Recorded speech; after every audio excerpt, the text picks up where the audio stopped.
in all directions, and I just have to get your pictures.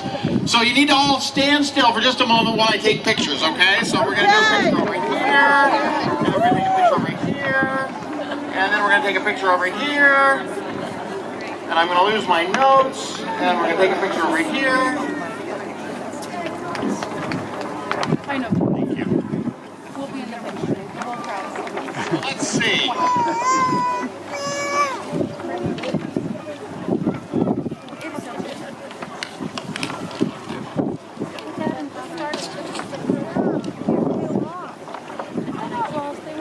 So we saw Parkland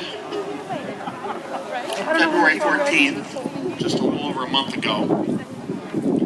We in Connecticut saw Sandy Hook, where 26 children and parents died and teachers died. And then you start adding it up. Well, we need to protect kids in colleges like at Virginia Tech, where 32 people were killed. We need to protect people going to concerts, like in Las Vegas, where 58 people were killed. We need to protect people in movie theaters, like in Aurora, Colorado, where 12 people were killed. We need to protect people in mosques, like in Quebec, where 6 people were killed. We need to protect people praying in churches, like in Charleston, where 9 were killed, or Sutherland Springs, Texas, where 25 were killed. We need to protect people in parks, like our members of Congress and their staff in Virginia, where 4 were shot. 22,000 suicides on top of all of that. 1,300 children killed by guns every year.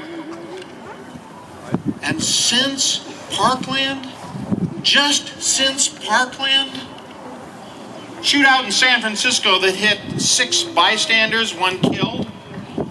Maryland school, 2 shot, 1 died.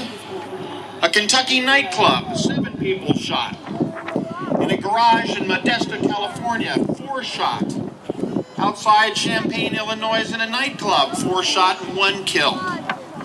Bar in Wattsboro, North Carolina, 4 shot and 3 killed.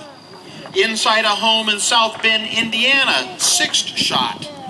A restaurant in Huntsboro, Alabama, where 4 shot and 2 were killed. A party in Rockford, Illinois, where 5 shot and 1 was killed. On the street in Brooklyn, New York, where 4 shot and 1 was killed.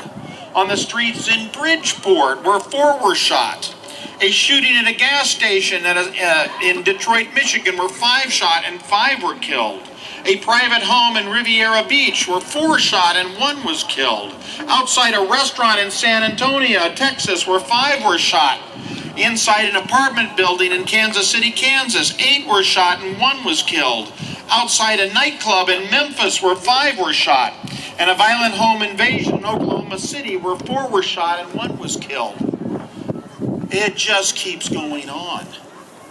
And what many people probably don't realize is that we lost a child here in Guilford in Connecticut since Parkland. You know, it seems like every time there's another incident, well, it was because of a security guard failed to do something. Or it's due to mental health. Or it's due to something, or it's something else, or it's always something. But the one thing that all of these have in common is guns. You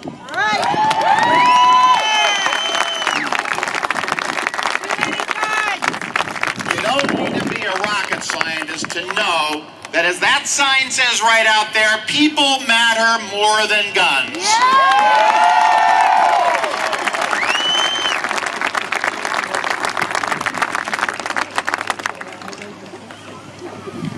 I want to thank the organizations that helped put this together. The WOW Group, Women on Watch, the Enough Campaign, Connecticut Against Gun Violence, Every Town for Gun Safety, Moms Demand Action, and SUPER, the Student Union for Political Expression and Representation, and every student that's here today.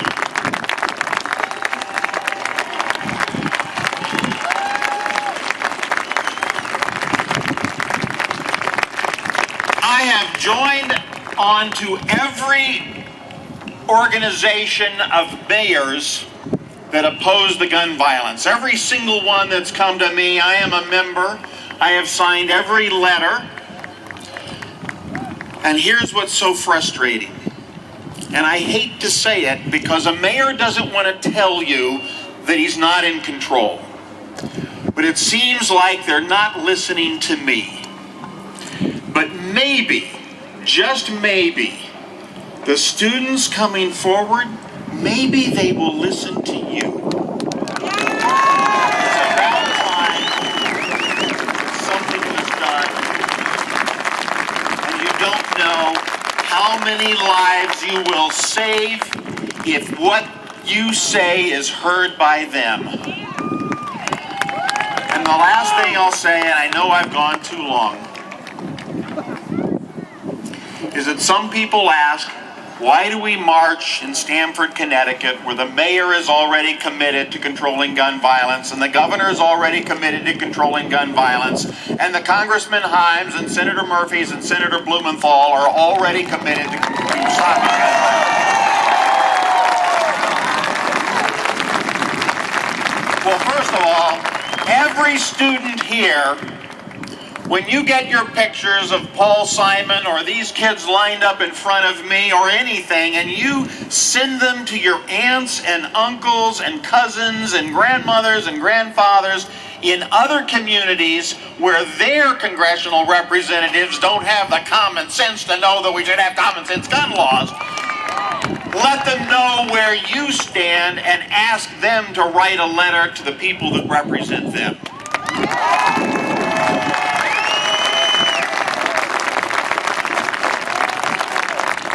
But very importantly, and sometimes I don't know if you realize it, but you give courage to political leaders who are on your side. When there are people in Congress that were trying to pass a reciprocity bill so that concealed guns could be forced to come into Connecticut despite our laws, and where people in Congress have outlawed and made it difficult to get federal funding to analyze the violence that's committed by guns, they're that wrong-headed. And people like our congressmen and our senators are up against that every day, and you give them courage.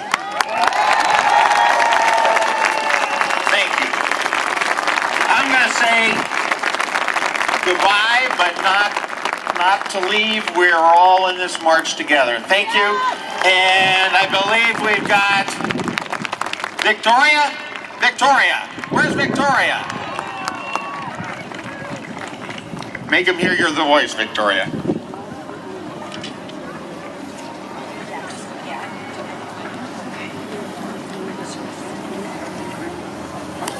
We're making a small musical adjustment, if you'll all hang on.